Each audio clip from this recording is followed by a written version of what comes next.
जो उनका शीत प्रसाद बचता है वही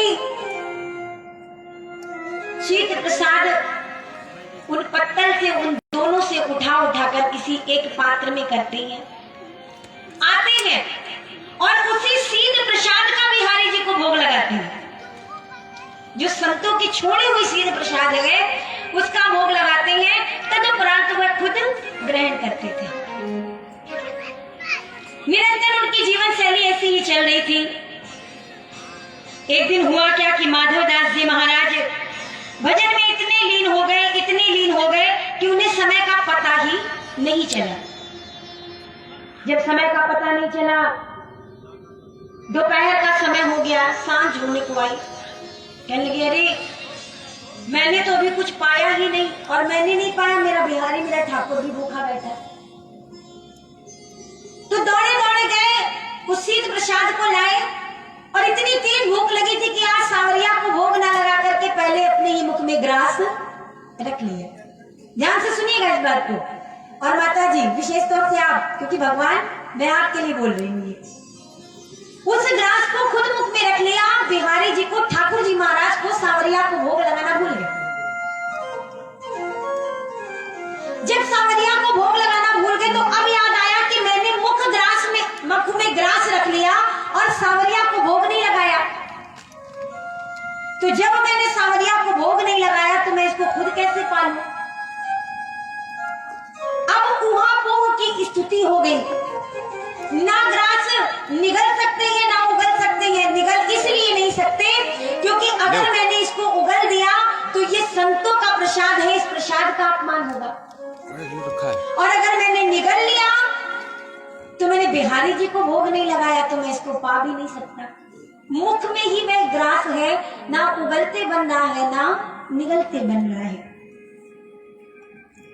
धीरे धीरे करके रात्रि हुई, रात्रि से भोर का समय होने को आया, ब्रह्म मुहूर्त का समय, लेकिन सिर्फ रो रहे हैं कि ठाकुर जी मैं करूं तो क्या करूं।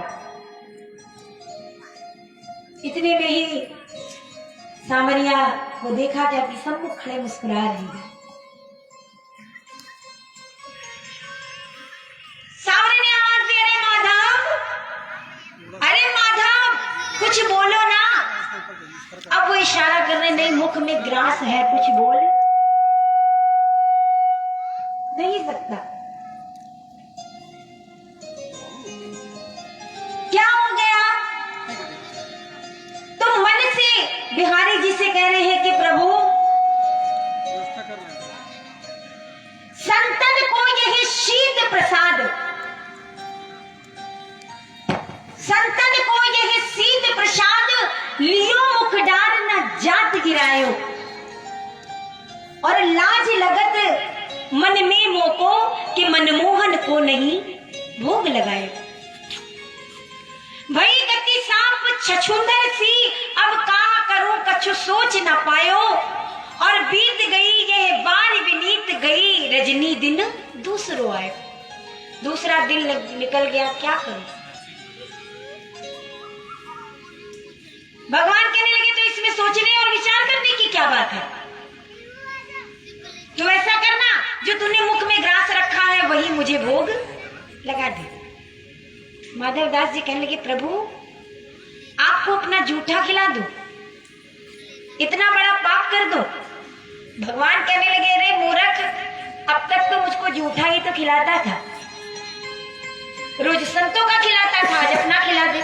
बात तो एक ही है, वो भी भक्त थे तू ही भक्त। माधवदास जी ने कहा आपको जूठा खिलाऊं, इससे अच्छा है कि मैं इसको निगल दूं। और जैसे ही निगलने का प्रयास करने लगे, इतने में ही माधवदास के मुख को पकड़ लिया सांवरे ने कि निगलने नहीं दूंगा।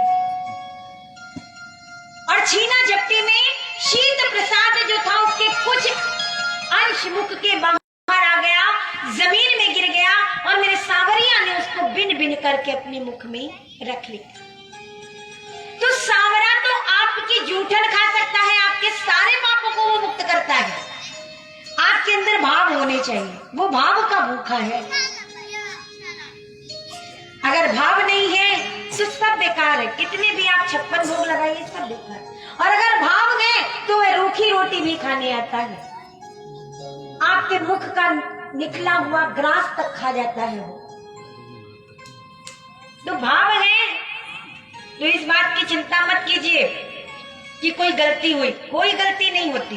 भगवान कहते हैं कि भाव से करो, तुम भाव से जो अर्पण कर दो मुझे वो स्वीकार है।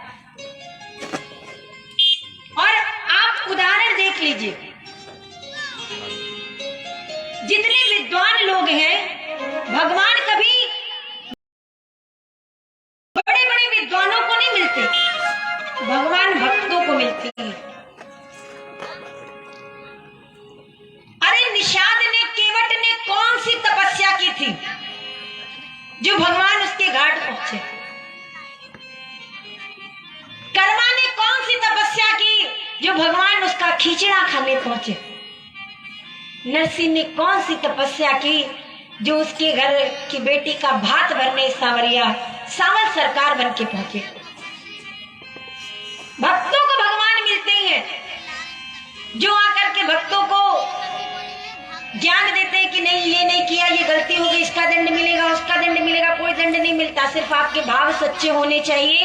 अगर जान करके कुछ आप गलत करते हैं तो दंड मिलेगा, लेकिन अनजाने में अगर कुछ होता है तो उससे कोई दंड नहीं मिलता, वो कोई दंड नहीं देता।